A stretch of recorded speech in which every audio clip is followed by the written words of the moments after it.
From the New York Times, I'm Rachel Abrams, and this is The Daily.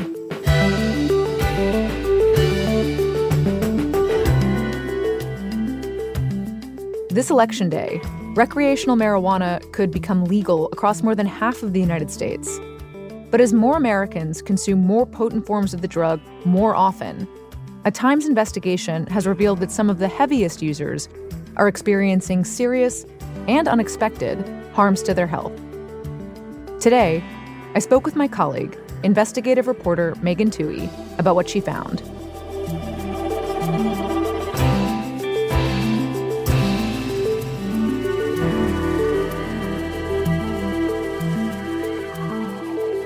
It's Tuesday, October 22nd.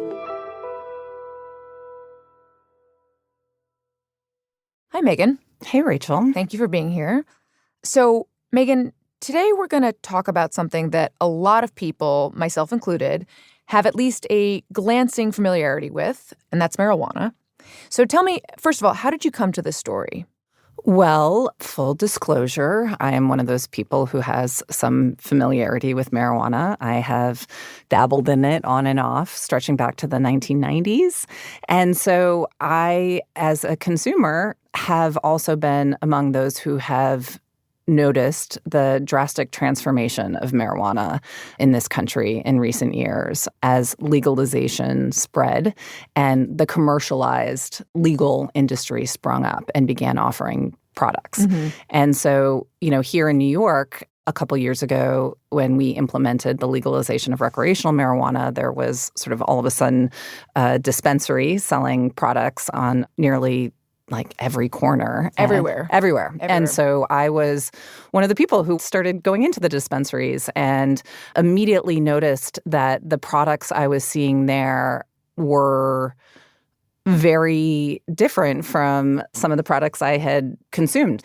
There were pre-rolled joints and gummies and these almost pure concentrates of THC, which is the intoxicating component of marijuana. And so I could see for the first time that there was a huge range and that there were products that had really, really high levels of THC. And so I would purchase these little containers of gummies that contain 5 milligrams of THC, which is on the very low end. But when I would go home and take little bites of them, in my experience, they were actually quite strong and were being framed as completely almost innocuous. I have to tell you, I've also had kind of a hard time navigating this market and these shops that are for recreational use. But you can also go in and you can say something like, I have a headache or I have trouble sleeping, and somebody who is not a doctor, is not a pharmacist, is suddenly recommending a product to you to help you with your health issue. Well, I think you make a really good point, Rachel, which is that legalization of marijuana began as the legalization of medical marijuana in this country. I mean, the first states to legalize did that for the purposes of people being able to use it for health reasons. But what we have seen in the last 10 years is that what began as a medical marijuana market has been superseded by a recreational marijuana market. And, the promise of legalization was that it was going to make marijuana more safe, that with legalization you'd have regulation and oversight and more protection of consumers.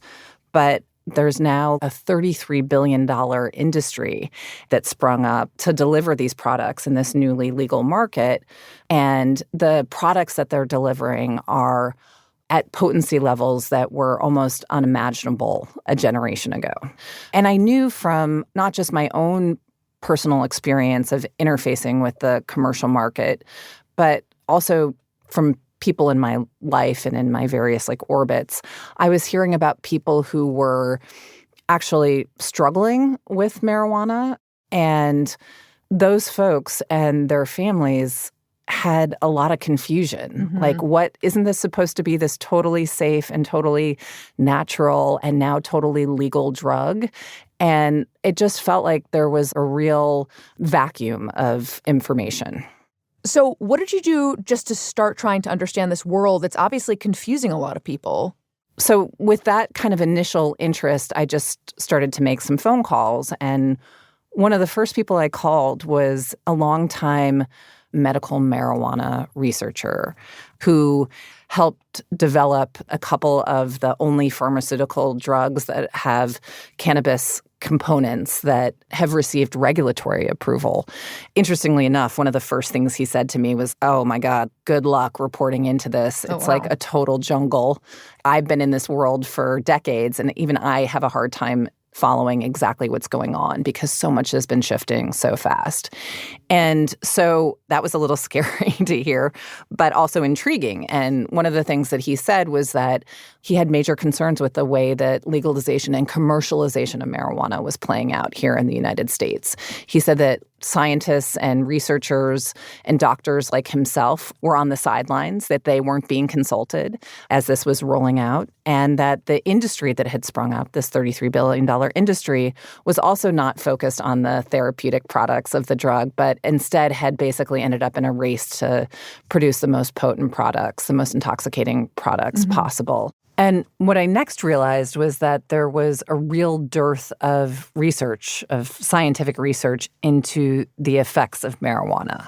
And that's in part because, while marijuana is now legal in, about half the states, it has remained illegal at the federal level. And it's also in this highly restrictive category of drug, which makes it really challenging for people to do research on it. Also, the hospital and other healthcare data on the effects of marijuana was really inadequate. And the patchwork of state laws that had sprung up to govern this was not equipped to do any meaningful tracking of the health outcomes. And so after a while, I realized that if we really wanted to have a deeper understanding of how this drug was affecting consumers across the country, we were going to have to figure out ways to gather that information ourselves. I was lucky enough to, at this point, be joined by two of my colleagues on the investigations team, Danielle Ivory and Carson Kessler. And one of the first things that we sought to tackle was this data set on drug use in this country. Every year, the government does a population survey that asks Americans about their use of drugs and how frequently they use it, and seeks to measure the effect on their lives. And mostly what people have focused on are opioids, because historically, those drugs have killed the most people and done the most harm. So what this survey has shown on marijuana use hasn't received a ton of attention. It's sort of been flying under the radar. But we found a researcher at Columbia University who has looked at this data and looked at specifically at marijuana, and we asked her to do a more detailed analysis of those responses for us. And what did that analysis find? Well, the survey has turned up some very interesting trends with regards to marijuana use in this country. It has shown that as legalization and commercialization of marijuana has taken off and accelerated, that marijuana use has been going up steadily among people 18 and over.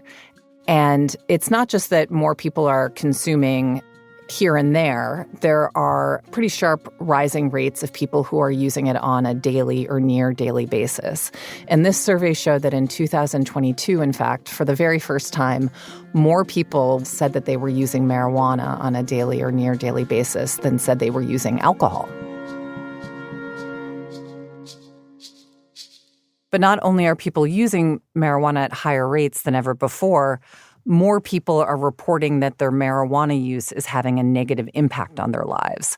And this is more broadly known as cannabis use disorder. There's 11 specific criteria that are used to measure whether or not somebody is having like a problematic use of a drug. And, it ranges from like building up tolerance to craving the drug to not being able to stop, even if it's having negative effects on your social life or your job. And if you meet two of the criteria, then you are considered to have a mild case of cannabis use disorder. And then on the far end, if you meet 6 or more criteria, then you are considered to have a severe cannabis use disorder, widely seen as addiction. And what this analysis showed was that 30% of cannabis users 18 and over reported having some level of cannabis use disorder. Wow. That's like an estimated 18 million Americans. And of those, about 3 million people are considered addicted. I have to say, I was really surprised to hear that people could be addicted to marijuana. And frankly, I guess I was like a little skeptical when we were discussing and planning this episode. And it actually prompted a whole discussion here at The Daily about this, where people were saying, actually, I know this one person who has an addiction problem. I know this other person who has an addiction problem. It was really, at least for me, it was really quite eye-opening. Yeah, I think that there has long been this belief that marijuana is not addictive. And I think that that's in large part because it presents differently than, say, alcohol addiction or opioid addiction, for which withdrawal can sometimes be so severe that it can be fatal. But in recent years, medical experts have been able to show how when our systems are basically overrun with THC, you need more and more to get the same effect. And when you stop using, you can experience anxiety, depression, and other symptoms of withdrawal. Mm-hmm. So what else did you find in your analysis of the data? We found that this problematic use of marijuana is, really stark among young people. Like in the 18 to 25-year-old group, 4.5 million of them use marijuana daily or near daily. And of those, 81% meet the criteria of cannabis use disorder in some way. Wow. So basically, millions of young people are using marijuana every day, and a huge percentage of them are reporting problems with it. So, doesn't that seem like a clear warning sign? Yes, for sure. Now, I should say the vast majority of people who use, just general users of marijuana, are not having problems with it. But we wanted to learn more about those who were. And when we started gathering more information, we were surprised by just how severe some of those issues could get.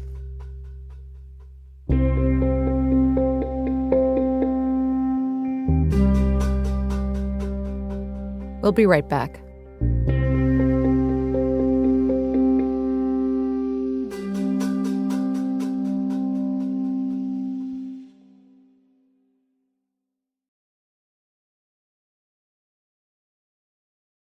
Okay, so what kind of problems were chronic users reporting?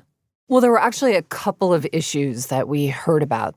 And to get a clearer picture of them and understand how common they were, we started crafting a bunch of surveys. And we posted them in a Facebook group where people had come together to discuss one of these severe health effects from marijuana. And we also sent out surveys to doctors from a variety of fields across the country, asking what they were seeing with their patients. And we started to see some really concerning issues again and again. Like what?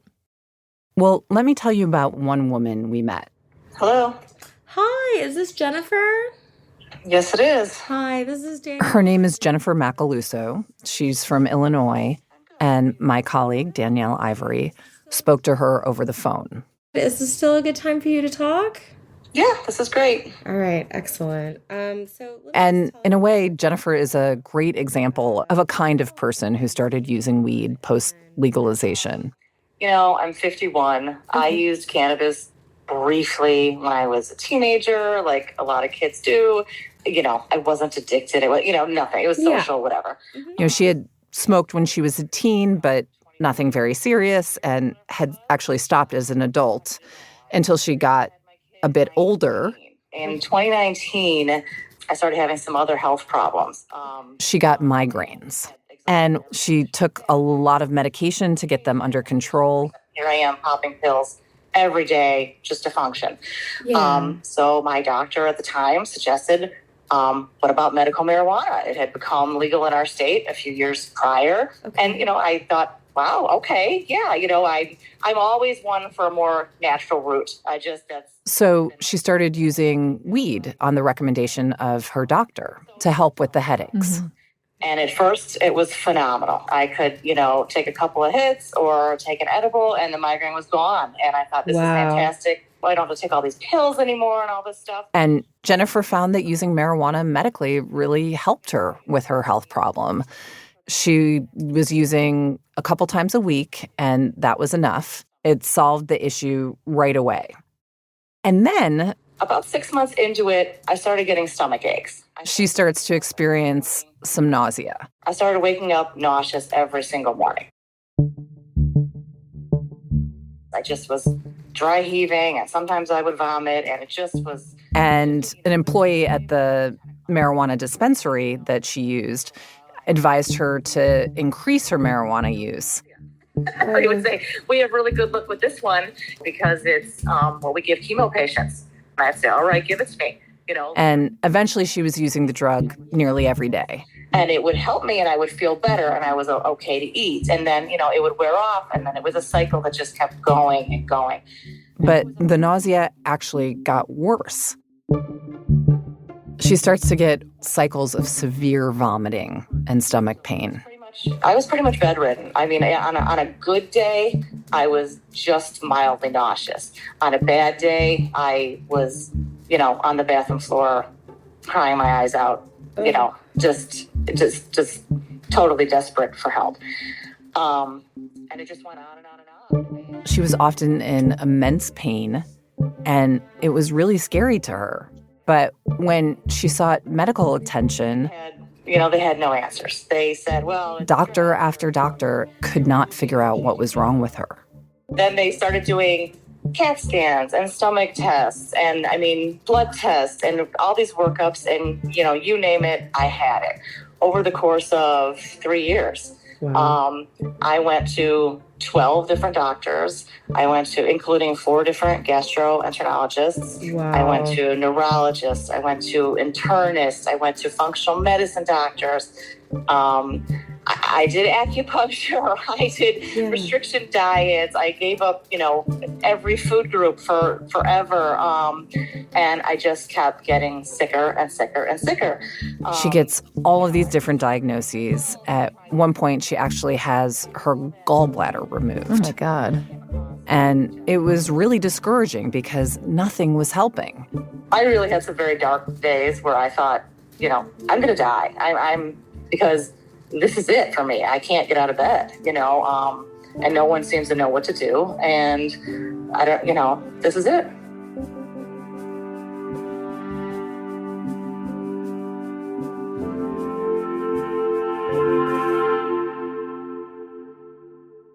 Then one day, June 16th, 2022, I will remember the day. She's once again on the internet trying to find any possible cause for this pain that she's in. And, way down on the Google search pages, I saw a link to the Facebook page. And she finds this Facebook group that is made up of people who are suffering from a condition called cannabinoid hyperemesis syndrome, known as CHS. And it's the first time she has any inkling that the weed might be causing her pain. And what exactly is CHS? Well, it's really interesting, right? Because marijuana is widely known for helping with nausea. But in some cases, with certain chronic users, it can actually have the opposite effect. We're talking about really severe nausea, severe vomiting, cycles of severe vomiting, in which people are in so much pain that they actually use the term scromiting because they're often screaming out in pain. It's so awful. Oh, my God. Yes, and this is a relatively new syndrome. It was first identified in 2004, and basically its rise completely tracks with the rise in legalization and commercialization and the change in these products. And it's still quite a mystery. They don't know why some chronic users get it and others don't. And there's also this telltale sign to the syndrome that is also not understood, and that's that hot water often relieves symptoms. So people who develop the syndrome will often spend hour after hour in really, really hot baths or showers, sometimes to the point where they burn themselves. And the cases can be really severe. It can lead to extreme dehydration, seizures, kidney failure, and even cardiac arrest. We found 8 deaths linked to CHS. Wow. How common is this syndrome? It's hard to say with certainty just how many people are suffering from CHS at this point. Even 20 years after it was first identified, there's not a single diagnostic code for it. So there's no uniform tracking of it in the medical system. But what we heard from our interviews and surveys of doctors is that they're seeing more and more of it, and many described it now as a common thing that is presenting in emergency departments. One doctor referred to it as a bread and butter diagnostic. Others said they see it every week, if not every day. And there are also researchers who have estimated that as many as 30% of heavy users, regular users of marijuana are experiencing some symptoms of the syndrome. So that would mean an estimated 6 million people. And Jennifer is one of those people, correct? What happened to her? So after finding the Facebook group and realizing what's going on. I had taken my last edible at 9 o'clock that morning, and this was at 9:30 when I found the page. I said, that's it, I'm done. There's even a tiny, tiny, minuscule chance that this is it. I'm done. Let's see what happens. Yeah. She decides to quit marijuana on the spot. And that leads to a period of withdrawal that lasts for about 2 months. And I just got better and better from then. And, it's been 2 years, and I'm fine. Wow. And after that, she's been totally fine. That is wild. It's wild.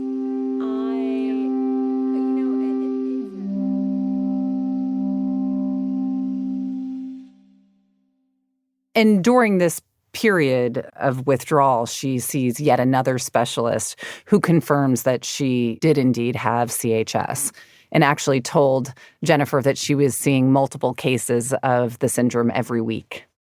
You mentioned before that there were several potential marijuana-related health issues you were looking into with those surveys. What else did you find?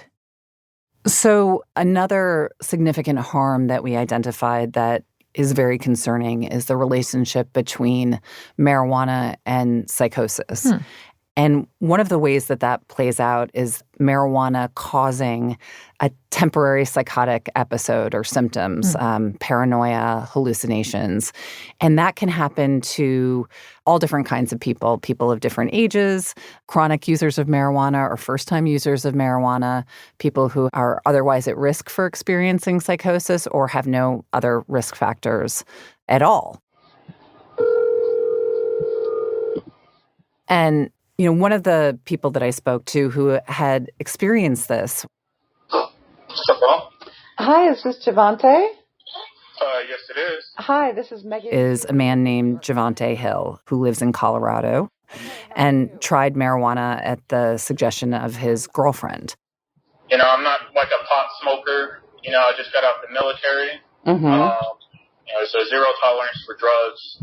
So as soon as we got out, I was like, well, let me go ahead and try what the hype is about.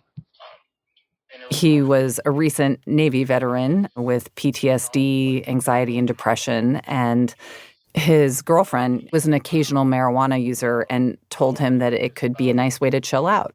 And it was honestly to wean off, go from alcohol to this one, because the media around weed was that it is a much safer alternative. You don't wake up hungover. So one night, and this was just his second time using it, he took a bong hit. And then literally after 10 minutes, I started to have almost like severe paranoia. And ended up totally paranoid and hallucinating.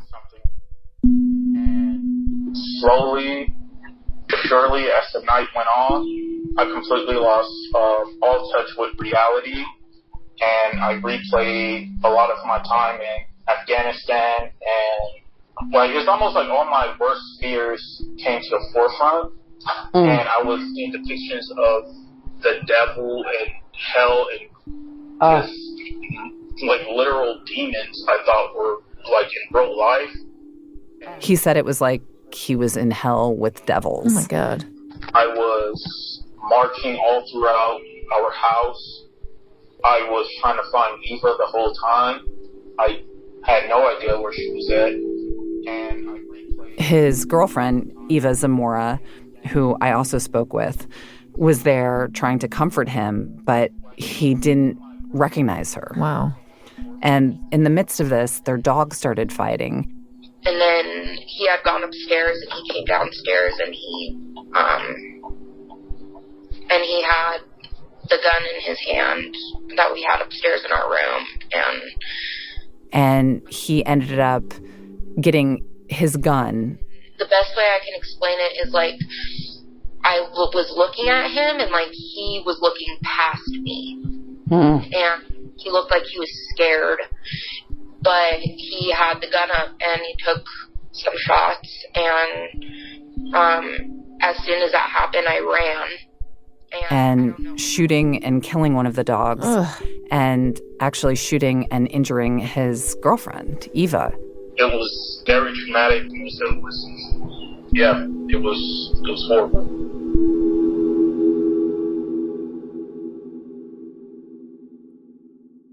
He had no idea that this was a risk or even a possibility when he tried that marijuana. Nothing like this had ever happened to him before. You know, he had no history of psychosis. He had no history of domestic violence. After the incident, he was diagnosed with drug-induced hallucinations, and he ended up pleading guilty to animal cruelty and assault charges. And he's actually suing the dispensary chain, claiming it failed to warn him about the risk of psychosis. And that type of temporary psychosis caused by marijuana is something that doctors are seeing across the country. In our interviews and in our surveys of doctors, they said that they were seeing more and more patients with those kind of experiences. Wow. And you said that that kind of psychosis was temporary, but are there any other longer-term mental health implications? So marijuana can affect brain development, particularly during the critical period of adolescence, which actually goes up through age 25. And this is also the period when chronic psychotic disorders like schizophrenia typically emerge. And there's growing evidence that marijuana use can contribute to the development of those psychotic disorders. Recent studies show that the more potent the cannabis, the more frequent the use, and the earlier the age of consuming, the greater the risk. And to be clear, this isn't like a clear-cut, black and white cause and effect relationship between marijuana and chronic psychotic disorders. One researcher that I talked to, a professor at Yale University who's paid a lot of attention to this issue, actually compared it to cigarette smoking and lung cancer. You know, not everybody who smokes cigarettes gets lung cancer. Not everybody who has lung cancer smokes cigarettes. But we know after decades that there's a strong association between the two. And as he put it, the same goes for marijuana use and these chronic psychotic disorders. And doctors told us that they are seeing more and more of these chronic psychotic disorders in which they believe cannabis played a role. You know, Megan, we've talked about a few of these potentially awful side effects from marijuana use, like addiction, the bouts of vomiting, psychosis, and just longer-term mental health effects. And what strikes me is that all of this stuff really runs counter to the narrative that I imagine a lot of people have about marijuana, which is that it's relatively safe. Yeah, listen, our public understanding of this drug hasn't kept pace with the transformation of it and this new commercial industry and these shifts in how people are using it. And I know at least from many of the people who've experienced harms from marijuana, some of these harms that we've discussed, that when they tried to talk about it, they often ran into not just skepticism, but also sometimes downright hostility. Yeah, actually, you're reminding me, I noticed that when the Times posted your story on Instagram, there was this comment from the comedian Eric Andre, and he said something like, "Whose side are you on?" And it made me wonder how broadly you felt that sentiment. Like, after all this work to increase access to marijuana, were people not receptive to hearing that it might be bad for you? You know, I actually saw that comment as well, Rachel. That caught my eye. But I want to be very clear about what else we found in our reporting, which is that the majority of the doctors that we talked to support the legalization of marijuana. Even the majority of people that we interviewed and surveyed who had been harmed by marijuana, none of them were saying, like, this is categorically a bad drug and should not be made available. What we heard time and again is that the way that legalization and commercialization is playing out in this country is flawed, that the government and the medical system need to be doing more to track the health effects of marijuana. They need to be doing more to document that. And they need to also be communicating that to consumers, that these consumers have a right to know about the associations with psychosis. They have a right to know about the risk of this becoming addictive. They have the right to know about CHS. You know, Jennifer Macaluso, for example, said, if I had known that CHS existed, if that had been on a warning label, I wouldn't have increased my use of the drug when I started experiencing symptoms. Right. And so I think that the uniform message that came out of this reporting was there needs to be better oversight, there needs to be better protections, and there needs to be better information.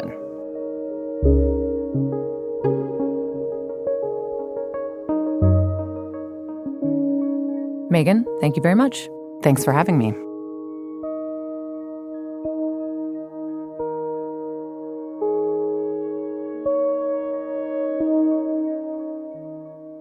We'll be right back.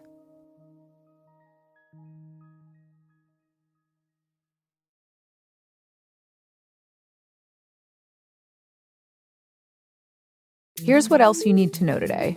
I am grateful to be back here in Lebanon, but I have to admit that I'm saddened to bear witness to the pain of its people and what they're experiencing. In Lebanon on Monday, a top U.S. official said that the growing conflict between Israel and Hezbollah has spun out of control, and he outlined a proposal to bring it to an end. And I want to be very, very clear. Tying Lebanon's future to other conflicts in the region was not and is not in the interest of the Lebanese people. The official, the American diplomat Amos Hochstein, called on both sides to abide by a UN resolution reached back in 2006 that would require Israel to withdraw its troops from Lebanon and for Hezbollah to be disarmed along Lebanon's border with Israel. Israel's recent military operations against Hezbollah, the Iranian-backed group that has launched thousands of rockets into Israel, has caused a humanitarian crisis in Lebanon that has displaced about a fifth of the country's population.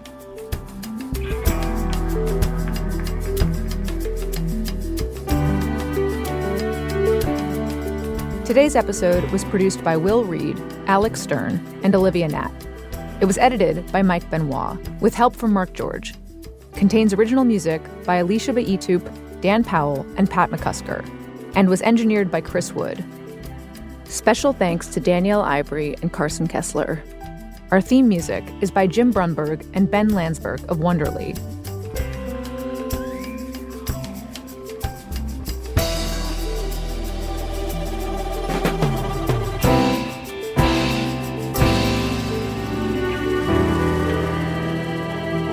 That's it for The Daily. I'm Rachel Abrams. See you tomorrow.